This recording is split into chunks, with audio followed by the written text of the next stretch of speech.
Hello everyone, good evening, welcome back to my channel.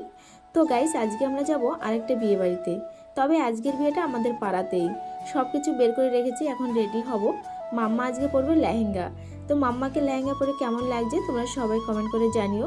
ওর বাবা তো পরতেই দেবেন, আমি জোর করে পরিয়েছি, কারণ কেনার পরে ঘরেই পরে রয়েছে, কদিন পরে পরতে পারবে না, ছোট হয়ে যাবে। আর আজকে আমি পরে নিয়েছি সিম্পল একটা ব্ল্যাক কালার শাড়ি। এই বছরে এত বিয়ে বাড়ি গেছি, আর ভালো লাগছে না সাজতে। তো ভাবলাম চলো আজকে সিম্পলভাবেই যাওয়া যাক। তারপরে চলে এসেছি বিয়ে বাড়িতে। আসার পরে দেখি কন্যাযাত্রী চলে এসেছে, আর সবাই ছবি তোলায় ব্যস্ত রয়েছে। এই জায়গাটা বেশি সময় দাঁড়ানো যাচ্ছে না, কারণ অল্প জায়গা চাপাচাপি। তারপরে ক্যামেরাম্যানরা দাঁড়িয়ে রয়েছে, তার জন্য বাইরের দিকে যাচ্ছি। আর সৌরভ আর মাম্মা তো ভেতরে ঢোকেনি, ওরা এখানে দাঁড়িয়ে আছে। এদিকে পূজা আবার ফোন করেছিল, ওকে আনতে যেতে হবে। ওর বাড়ির পাশেই কিন্তু বিয়েটা হচ্ছে, ও একা আসতে পারবে না। এখানে কফি স্টল বসেছে, তো মাম্মা আর ওর বাবা পকোড়া খাচ্ছে, কফি খাচ্ছে। আমি পূজাকে আনতে গেছিলাম, এখন আবার যাচ্ছি বউয়ের কাছে। ও বলছে বৌদি, আমি জীবনে প্রথমবার নিজে হাতে করে কাউকে গিফট দেব। মানে ও আগে পরে দেয়নি, পিসি বা পিয়ালি দিয়ে থাকে। তো এখন ভালোভাবে দেখো বউটাকে, তখন তো ভালোভাবে দেখতে পারিনি, কিউটি একটা বউ। আর এদিকে আমি আর পূজা দাঁড়িয়ে আছি। মনে আমার শুধু আমার ভিডিও দেখে, তাই ভাবলাম আজকে একটু ভিডিওতে নেওয়া যাক। মনে বাবা কি দেখে ভালো লাগছে তোমার? বিয়ে বাড়িতে কোথাও ভিড় থাকুক আর না থাকুক, ফুচকার দোকানে ভিড় থাকবেই। এখানে পূজা দাঁড়িয়ে খাচ্ছিল, পূজাকে সরিয়ে আমি ওর জায়গাটা দাঁড়ালাম। আমার খাওয়া হয়ে গেছে, জাস্ট তোমাদের দেখানোর জন্য একটা ফুচকা নিলাম। তো এখানে ফুচকার স্টল, তারপরে আইসক্রিম স্টল, কফি স্টল সব বসেছিল পরপর আর কি। আর আজকের সাজটা কিন্তু আমি পুরো নিজেই সেজেছি, শাড়ি পরার থেকে শুরু করে চুল বাঁধার থেকে শুরু করে সবটা আমি নিজেই করেছি। তো কেমন হয়েছে তোমরা সবাই কমেন্ট করে জানিও। আর আজকে একটু নিউ স্টাইল শাড়ি পরেছি, এক পিন করে পরেছি, কিন্তু আবার মাজায় বেল্ট দিয়েছি। এখানে সবাই নাচ করছিল, আর আমার ভীষণ নাচতে ইচ্ছা লাগছিল। সৌরভ বলছিল যে গিয়ে নাচ করো, কিন্তু আমি কোথাও গিয়ে নাচি না, এটাই প্রবলেম আর কি।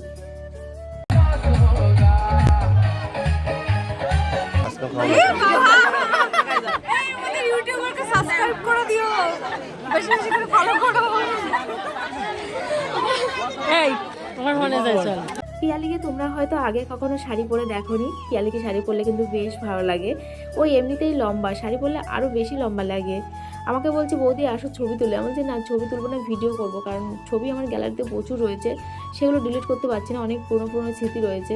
তারপরে একজন মাসিও এসেছিলো, দেখো হয়তো ব্যবসার ক্ষেত্রে পরিচয়। আমরা এখন যাচ্ছি খাবার প্যান্ডেলের দিকে। অনেকটা রাত হয়ে গেছে, মাম্মার তো খিদে পেয়ে গেছে। এখানে দেখো সব খাবার রাখা রয়েছে। আর এই যে মেনু কার্ডটা দেখতে পাচ্ছ তোমরা, যা যা দিয়েছে দেখে নাও। রান্না খুব ভালো হয়েছিল। আর এই যে ছেলেটাকে তো তোমাদের দেখাতে পারলাম না, কারণ ওকে দেখলামই না, এত ব্যস্ত। বুঝতেই পারছো, অনুষ্ঠান বাড়ি ব্যস্ত তো থাকবে। মাম্মা যে ক্লান্ত হয়ে গেছে, কারণ ভেতরে এতটা ভিড় আর এতটা গরম, কি বলবো, দাঁড়ানোর জায়গা ছিল না। তো আমরা বাইরে দাঁড়িয়েছিলাম এতটা সময়, সবাই নাচ করছিল, দেখছিলাম দাঁড়িয়ে দাঁড়িয়ে। তো বন্ধুরা, কালকে তোর কথা বলা হলো না তোমাদের সঙ্গে, আসলে বাড়ি আসতে আসতে অনেকটা রাত হয়ে গেছিলো আমাদের। এসে প্রচণ্ড ঘুম পাচ্ছিলো, তখন আর মন চাচ্ছিলো না যে আমি কথা বলি। আর ওখানে অনেক লোকের আয়োজন ছিল, জায়গা শর্ট হয়ে গেছিলো, মানে দাঁড়ানোই যাচ্ছিলো না। রাস্তায় অর্ধেকটা টাইম আমরা দাঁড়িয়েছিলাম, অর্ধেকটা টাইম বলবো না, বেশিরভাগ সময়টাই রাস্তায় দাঁড়িয়েছিলাম। রাস্তাটাই একটু ফাঁকা ছিল, তাছাড়া ভেতরে দাঁড়ানো যাচ্ছিলো না, এত লোকজন, মানে কি বলবো। তো তার জন্য আমাদের খেতে বসতে লেট হয়ে গেছিলো, আর বাড়ি আসতেও লেট হয়ে গেছিলো। হয়ে গেছে খেলা, পাখিতে কিচিরমিচির করছে, সন্ধ্যা সন্ধ্যা হয়ে গেছে।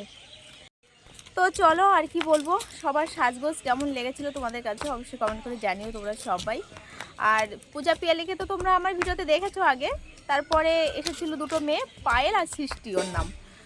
আর একটা দিদি এসেছিল, উনি হলো সুমনের মা, ঠিক আছে। তো তখন তো বলতে পারিনি তেমন কিছু, কারণ বিয়ে বাড়ি বুঝতেই পারছো। এই পড়ে যাবি। তো চলো, আজকের মতো ভিডিওটা এখানে শেষ করছি।